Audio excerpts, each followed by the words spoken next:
Czeremcha amerykańska lub czeremcha późna należy do najbardziej pospolitych lub inaczej najbardziej uciążliwych obcych gatunków inwazyjnych w Europie, a także w Ameryce Południowej. Pierwotnie występuje w Ameryce Północnej w określonych obszarach w USA i Kanadzie. Do Europy została sprowadzona jako roślina ozdobna, np. do parków, jako drzewo leśne, jednak bez pozytywnych rezultatów. W Europie osiąga mniejsze rozmiary, zwłaszcza na słabych glebach, najczęściej przyjmując postać dużego, rozgałęzionego krzewu lub niewielkiego drzewa. Samo drewno jest określane jako słabe jakościowo oraz jako roślina zwiększająca bioróżnorodność wpływająca korzystnie na ekosystem. Niestety, ale pełni funkcję odwrotną do zamierzonej. Uważana jest za chwast leśny, szczególnie widać to jak szybko kolonizuje wolne przestrzenie, np. po wycince. W związku z tym ogranicza i utrudnia rozwój gatunków rodzimych. Ponadto może wydzielać substancje ograniczające rozwój innych roślin. Być może ma ona też inne negatywne skutki swojego występowania. Pojawia się w różnych siedliskach. Najczęściej są to bory sosnowe, ich okolice, szczególnie wolne nasłonecznione tereny. Rzadziej nieco pojawia się w lasach typu olsy, łęgi. Poza tym wchodzi na ugory, tereny miejskie, ale również wrzosowiska, murawy kserotermiczne.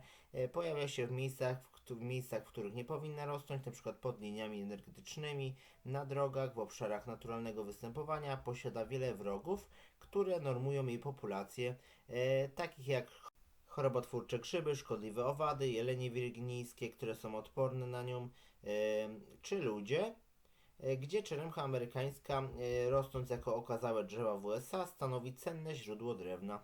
W Europie działa to inaczej, została wprowadzona w wielu miejscach do ekosystemu, występuje mniej szkodników i czeremcha bez przeszkód poszerza populację. Wiele krajów prowadzi walkę z tym gatunkiem, bardzo łatwo, wielokrotnie i szybko odrasta ze ściętej pozostałości pnia.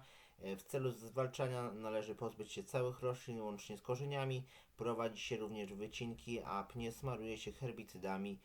Sadzi się także gatunki silnie zacieniające, takie jak buk zwyczajny.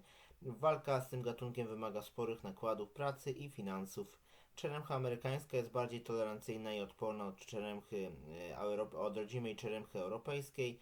Jest odporna na mróz, suszę. W Europie posiada niewiele wrogów, więc można uznać ją za odporną na choroby i szkodniki.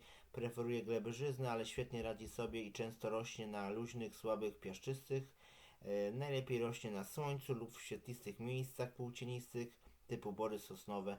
Nie znosi dużego cienia. Rozmnażanie przez nasiona zwykle kiełkuje w kolejnym roku po zimie. Siewki mogą oczekiwać na dogodne warunki, lepszy dostęp do światła przez kilka lat.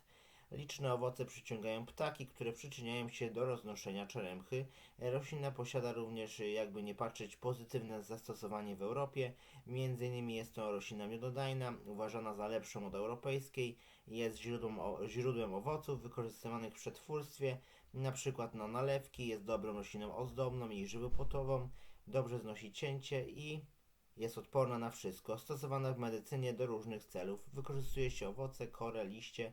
Należy pamiętać, że roślina jest trująca, z wyjątkiem owoców bez pestek, tylko miąższ jest jadalny. Bywa wykorzystywana też do innych celów. Roślina posiada charakterystyczny zapach, szczególnie wyczuwalny po uszkodzeniu kory liści. Wyróżnia się lancetowatymi i błyszczącymi ciemnozielonymi liśćmi. Kwitnie obficie, zwykle często na przełomie maja-czerwca, biało-kremowymi kwiatami. To wszystko, dzięki za oglądanie i do zobaczenia.